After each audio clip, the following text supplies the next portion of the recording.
কইতেছে কথা কইতেছে কথা কইতেছে।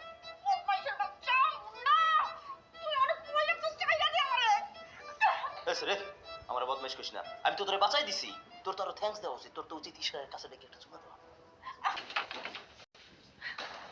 সোমা,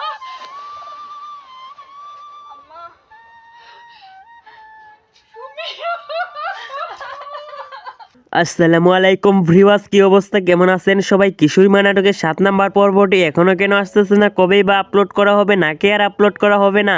আপনি কি করলেই বা কিশোরী মা নাটকের 7 নাম্বার পর্বটি সবার আগে দেখে নিতে পারবেন? কবে আসবে, কোন ইউটিউব চ্যানেলে আপলোড করা হবে, এই সমস্ত কিছু জানিয়ে দেব এই ভিডিওটাতে। তাই আপনার সকলে এই ভিডিওটা দেখতে থাকুন। আপনারা কে কে কিশোরী মা নাটকের 7 নাম্বার পর্বটি দেখার জন্য অধীর আগ্রহে বসে আছেন, কমেন্ট বক্সে আপনার সুন্দর নামটি লিখে যান এবং 7 নাম্বার পর্বটি কবে আসবে আমি একটু পরেই বলে দিতেছি।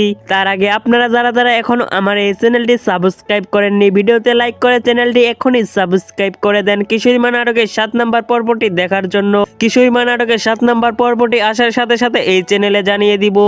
তুমুল ধামাকাদার ও রহস্যময় কাহিনীর সাথে কিশোরী মা নাটকের 6 নাম্বার পর্বটি শেষ হয়ে গেছে। 6 নাম্বার পর্বটি আপনাদের কাছে কেমন লাগছে অবশ্যই কমেন্টের মাধ্যমে জানিয়ে যাবেন।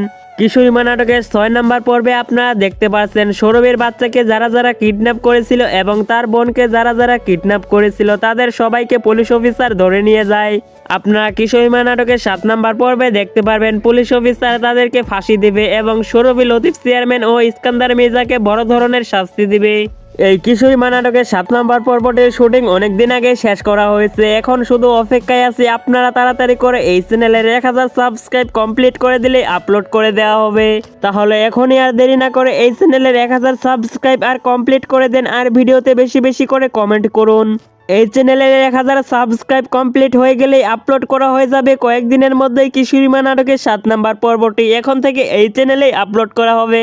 সবাই ভালো থাকবেন, সুস্থ থাকবেন, আল্লাহ হাফেজ।